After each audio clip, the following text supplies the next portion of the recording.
Bueno, vamos a seguir con el epígrafe 2, que bueno, van todos unidos, ¿de acuerdo? Entonces, bueno, el final del epígrafe 1, que se me cortó también el ejemplo, perdonad, os estaba explicando que cuando tenemos un balance, una estructura de balance y la hemos dibujado proporcionada, simplemente viendo el dibujo somos capaces de detectar si esa estructura del balance económica y financiera está equilibrada o está en desequilibrio financiero, ¿vale? Viendo simplemente la proporción que ocupa cada una de las masas del balance. Pues venga, vamos a aprender qué proporciones tienen que ocupar para decir que la empresa está bien financieramente hablando o está mal. ¿De acuerdo? Venga. Entonces, vamos a estudiar un concepto, ¿vale? El epígrafe 2 se titula El fondo de maniobra.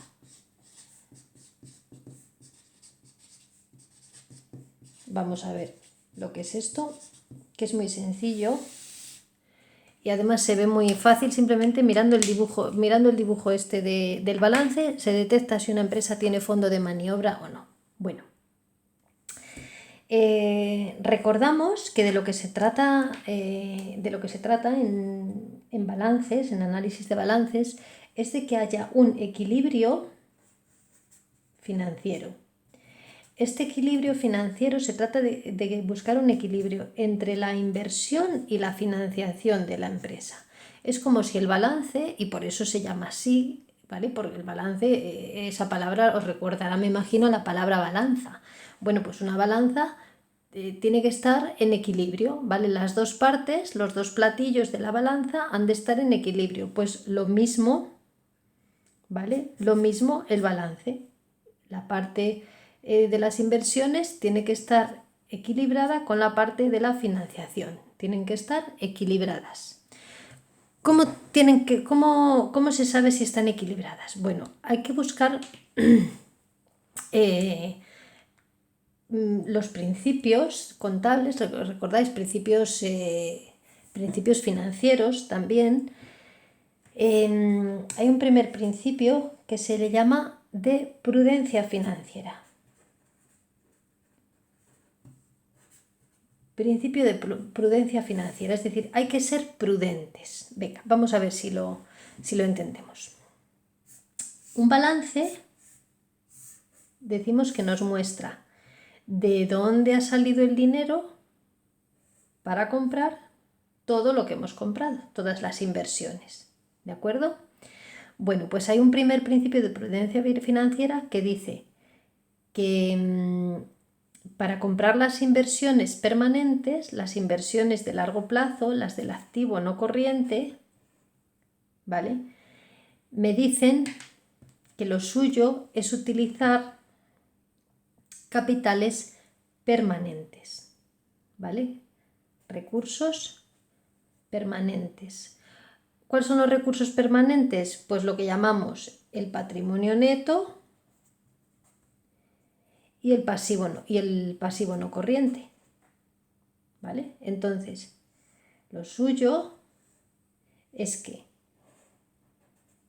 el dinero que han puesto los socios, el capital que han puesto los socios, lo utilicemos para comprar las inversiones de largo plazo. Que los préstamos que pidamos al banco a devolver en un largo periodo de tiempo, también los utilicemos para comprar las inversiones de largo plazo. ¿Por qué? Vamos a ver por qué. Daos cuenta de que estas inversiones, la maquinaria, las naves, los muebles, no se van a convertir en dinero pasado mañana, ¿vale? Yo lo compro para producir y generar dinero, pero ese dinero que yo he utilizado para comprar todo esto es un dinero que no puedo recuperar pasado mañana. Si yo compro, como veíamos en el ejemplo anterior, si yo he comprado una maquinaria por 60.000 euros, fijaos, ¿no? Si yo he comprado una maquinaria por 60.000 euros y un local por 50.000 euros, tengo aquí 110.000 euros atrapados, por así decirlo. Yo no tengo esos 110.000 euros. Tengo bienes que valen 110.000 euros, pero ya no tengo los 110.000 euros, ¿vale? Con lo cual, el dinero con esos 110.000 euros, lo suyo es que sea dinero que no tengo que devolver pasado mañana. Lo suyo es que ese dinero sea un dinero que o bien no tengo que devolver porque le han puesto los socios, o bien tengo que devolver pero en un largo periodo de tiempo, porque lo he pedido al banco pero a largo plazo. ¿De acuerdo? ¿Por qué tiene que ser así? Pues porque yo ese dinero no lo voy a tener mañana para devolverlo. Imaginaos una situación exagerada para que entendáis por qué tiene que ser así. Imaginaos que yo pido un préstamo al banco, pero a corto plazo. Voy al banco y le digo, oye, necesito comprar una máquina que vale 60.000 euros. Déjame 60.000 euros. Y el banco dice, vale, te los dejo, venga, a corto plazo, dice la empresa, pues sí, dentro de 2 meses te los devuelvo. Y compro una máquina de 60.000 euros. Yo dentro de 2 meses no voy a tener esos 60.000 euros porque yo no voy a vender esa máquina. Y aparte esa máquina no me va a generar ganancias tan rápido. En 2 meses me va a generar 60.000 euros de ganancias si es lo que vale la máquina. Pues no, entonces lo suyo es que los bienes que no se van a convertir en dinero en un corto periodo de tiempo estén financiados con lo que llamamos recursos permanentes, recursos de largo plazo. Dinero que no tengo que devolver hasta dentro de mucho tiempo, ¿vale? Y eso es el dinero que es el patrimonio neto más el pasivo no corriente, ¿de acuerdo? Eso es el primer principio de prudencia financiera. Otro principio, podríamos pensar, ¿vale? Un segundo principio es que el activo corriente, es decir, el activo corriente, aquí tengo las mercaderías, tengo el dinero de la caja. Esos bienes sí que se van a convertir en dinero en un breve periodo de tiempo, porque esos bienes, recordad que dentro del activo corriente, ¿vale? El activo corriente, lo que tenemos es las mercaderías, los clientes y la caja, por ejemplo, ¿vale? Es decir, las existencias, el realizable y el disponible. El disponible es dinero contante y sonante, es decir, que yo este dinero ya lo tengo líquido. El realizable es dinero que me deben los clientes o cualquier otra persona que me lo van a pagar en un corto periodo de tiempo. Y las existencias son bienes que yo tengo en la empresa, pero que los voy a vender y en cuanto los venda se me van a convertir en dinero, ¿vale? Luego estas tres cosas del activo corriente van a ser dinero en breve. Con lo cual, para comprarlas, bueno, el dinero no es que se compre, es que directamente se tiene en la caja. ¿De dónde ha podido salir los fondos para pagar todo esto? Pues esto sí que ha podido salir del corto plazo. Es decir, yo sí que he podido ir al banco y pedir un préstamo a corto plazo para comprar existencias. Porque sé que en un corto periodo de tiempo voy a vender esas existencias y voy a poder pagar el préstamo. Porque mi empresa se dedica a vender, ¿vale? Además, como tengo el dinero en la caja, en cualquier momento este dinero, en vez de tenerlo en la caja, pues lo pago y digo, bueno, pues te devuelvo el préstamo y anulo el préstamo, ¿vale? ¿Qué quiere decir esto? Que los activos corrientes sí que pueden estar financiados con pasivos corrientes. Es decir, que he podido pedir este dinero a devolver en un corto periodo de tiempo, menos de un año, se entiende, y ese dinero que voy a devolver en menos de un año lo puedo utilizar para comprar inversiones, porque esas inversiones se me van a volver líquidas en menos de un año, ¿vale? Inversiones es cualquier cosa del activo, ya sabéis, que compre la empresa, pero se entiende muy bien con las existencias. Es decir, yo puedo ir al banco, pedir un préstamo, imaginaos, ¿no? Con el ejemplo, puedo ir al banco, pedir un préstamo de corto plazo, bueno, aquí no lo hay, pero lo podría haber. O en este caso están los proveedores. Yo les digo a los proveedores que me dejen 10.000 euros a deber porque yo sé que estas mercaderías en breve las voy a vender y puedo pagárselo, por ejemplo, ¿vale? Luego, un segundo principio de equilibrio financiero sería, imaginaos, que el activo corriente sí que puede estar financiado con pasivo corriente, ¿vale? Podría ser así. Los balances estos los tenéis que dibujar como churros, ¿eh? Podría ser así, imaginaos. Activo corriente y pasivo corriente, ¿vale? Entonces, a corto plazo tengo que devolver todo este dinero, pero tengo aquí inversiones suficientes, iguales exactamente, que se me van a convertir en dinero en un corto periodo de tiempo y puedo utilizar para devolver estos fondos, ¿vale? Así, a simple vista, parecería esto lo perfecto. El activo no corriente financiado con recursos de largo plazo y el activo corriente financiado con recursos de corto plazo, es decir, que tengo que devolver en un corto periodo de tiempo. Pero cuidado, puede surgir un problema. Realmente estos activos corrientes, ¿qué son? Pues es dinero que está en el disponible, bien en la caja o en el banco, es dinero que me deben los clientes y son existencias. ¿Qué pasaría? Y vamos a suponer que esto es un préstamo de corto plazo en el banco, ¿vale? Por simplificar.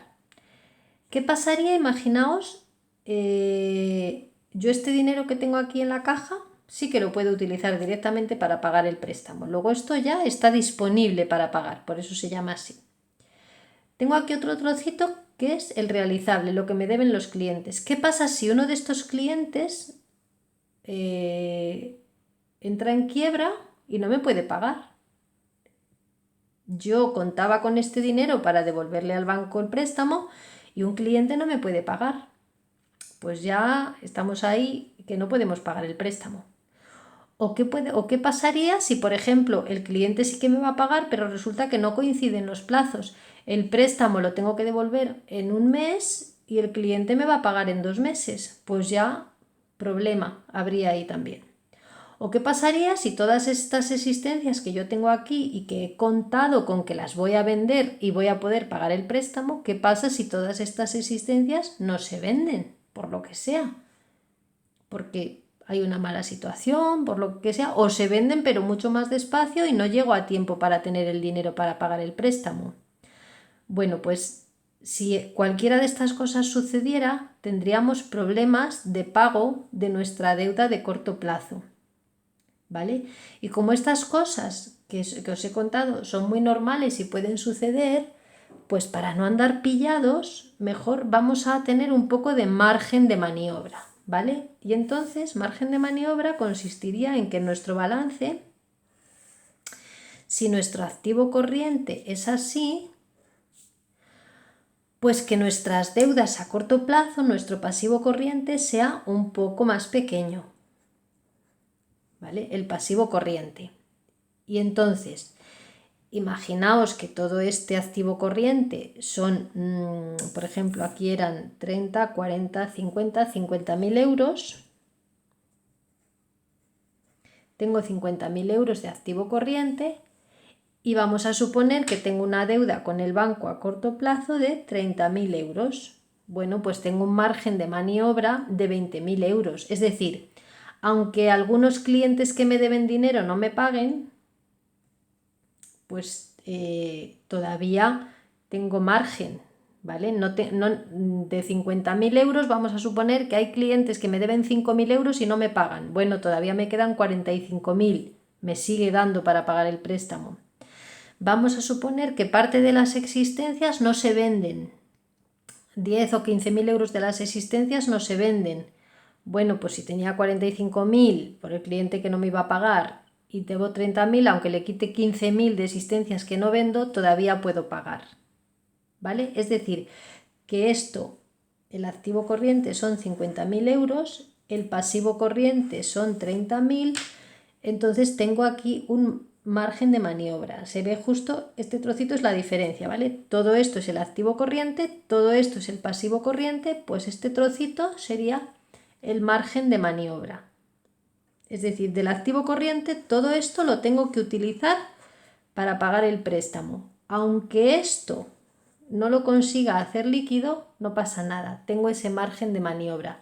Pues a este trocito justamente es a lo que llamamos el fondo de maniobra, ¿vale? El fondo de maniobra es un margen de maniobra, esa expresión que utilizamos comúnmente se puede utilizar, ¿vale? Es un margen de maniobra, ¿vale? Vamos a verlo un poco más claramente.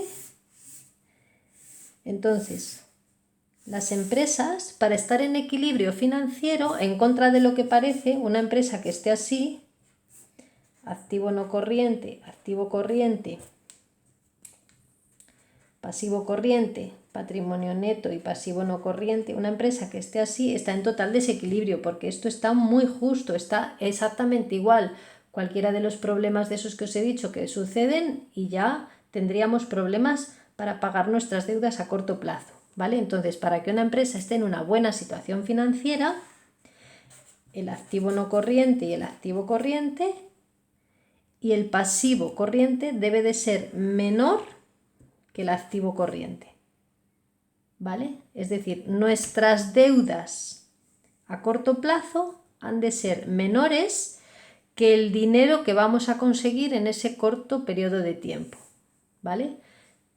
Para que entendáis, si en 2 meses tengo que pagar este dinero, el dinero que yo voy a poder lograr en 2 meses que sea un poco más, para que si hay algún problema yo no me vea pillado, ¿vale? Y entonces el activo corriente coincide, eso lo utilizaría para pagar las deudas y aquí tengo un fondo de maniobra, un margen de maniobra, es decir, dinero de sobra por si acaso no consigo hacer líquido todo el activo corriente, ¿de acuerdo? Fondo de maniobra. ¿Cómo se calcula? Pues gráficamente se ve muy bien, simplemente restando. Si esto es el activo corriente y esto es el pasivo corriente, pues ¿qué diferencia hay? El fondo de maniobra se calcula activo corriente menos pasivo corriente, ¿vale? O también se puede calcular con lo de arriba. Aquí tenemos patrimonio neto y pasivo no corriente, que da igual como sea, ¿vale? Esto da igual. Lo importante es que estos son recursos de largo plazo. Pues entonces, la diferencia entre esto y esto, ¿vale? Todos los recursos permanentes son esto. Los activos permanentes son esto, pues el trocito que queda ahí. Luego también lo puedo calcular como patrimonio neto más pasivo no corriente, que son los recursos permanentes, menos activo no corriente. Esas dos formas de calcularlo tengo, ¿vale? Venga, en el siguiente vídeo vamos a hablar un poco de la interpretación de este fondo de maniobra, ¿de acuerdo? Pero el cálculo es este, muy sencillito.